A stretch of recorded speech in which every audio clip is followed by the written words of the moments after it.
चले। हाँ अरुण, पानीपुर वाले रोड का काम शुरू करवाना और ध्यान रहे। हाँ सीमेंट की जगह रेता ज्यादा इस्तेमाल करें। जीजा जी रवा सड़क बना होता नहीं कि बांध बना होता है। चुप, एक मार खींचे बीच मत बोलो। कहना कि पता चली गए कि सीमेंट की जगह बालू हुआ। चुप। प्रणाम ससुर जी। अब पता चल रही ना, हम महेंद्र बाबू के बेटा हरे राव दामाद। तेजा कैसे आगे लग रहा है? अरे कैसे आगे लेते हैं मतलब?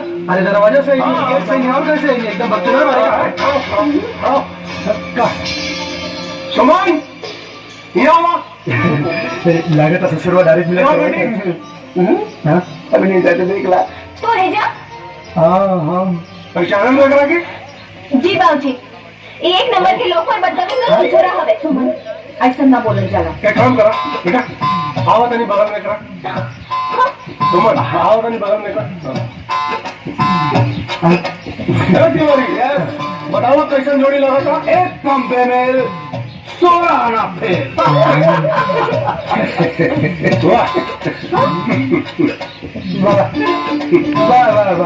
वाह तिवारी जी जियो।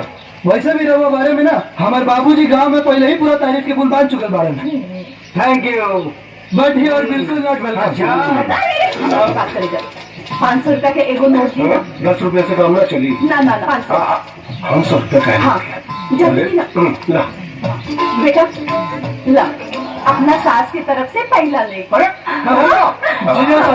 ससुराल के पहला ले चल अंदर चलिए अंदर करो। यो ए भिखारी पहले। अरे एकरा में वो चल निकाल ससुर जी। मोबाइल एकरा के ना तोरा के करता नहीं। हमरा के अरे जौनो दरवाजा से आई बाड़े ना, वही दरवाजा से वापस निकल जाओ। और अपना औकात मेरा कहाँ राजा भोज और कहाँ गंगू तेली है। तिवारी हाँ उठा के फेंका कि नहीं के? पैसा दे। अरे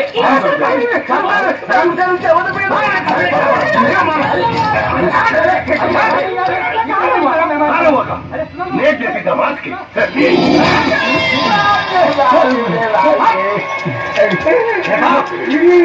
दोबारा दिखा पड़ला ना, गिरा गिरा के मारा तो लोग इनको बता देते हैं। तो दोनों अखिया फोड़ गया, दोनों बड़वा तोड़ के हाथ में देता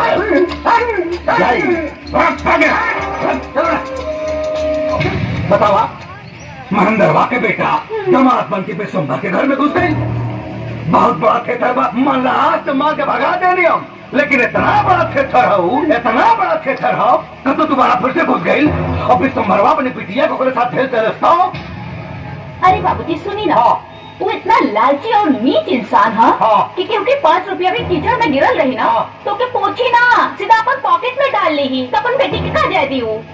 ठीक बा, लेकिन कहीं ओकर दामाद प्रेम जाग गई और ओकरा के दामाद मान लेलस तब का होई?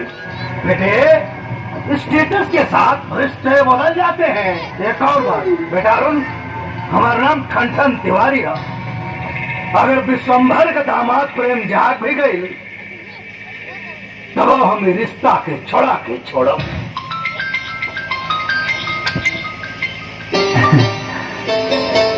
हाँ प्रणाम। प्रणाम ना सासू माँ, प्रणाम करी दामाद जी। प्रणाम सासू माँ। सदा खुश रही दामाद जी। राउर माई का दिहल वचन और हमारा सपना माता रानी साच करस। बाकी काल सुमन के जन्मदिन बा तो हम चाहत बानी कि सुमन के कुछ ऐसा सौगात दी कि ओकरा दिल और दिमाग में सिर्फ और सिर्फ तुम्हारे नाम पहुंचे। रवा चिंता मत करी सासू माँ, हमारा और सुमन के रिश्ता धरती पर ना बल्कि आसमान से बन के आयल बा। और ये रिश्ता टूटी ना बल्कि काल उनके जन्मदिन के मौका पर जुड़ जाए और हमार दिहल सौगात उनके हमेशा जिंदगी में याद रहे। ठीक बा, अपन ध्यान रखिए। रखा तानी।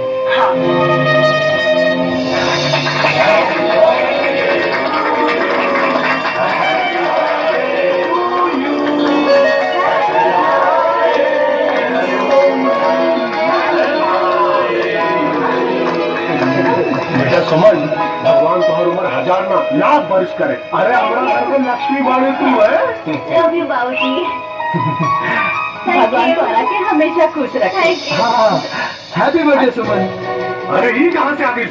अरे के सामने कितना बेर करबा ससुर जी? अरे गेट सही नहीं और कहाँ सही नहीं है। और वैसे भी ससुरारी में आवे खातिर परमिशन की जरूरत होला का ससुमा? एकदम ना। फिर देखा और तू का मोट को खाली केक खाया बड़ा था ये कचरा साफ पड़ेगा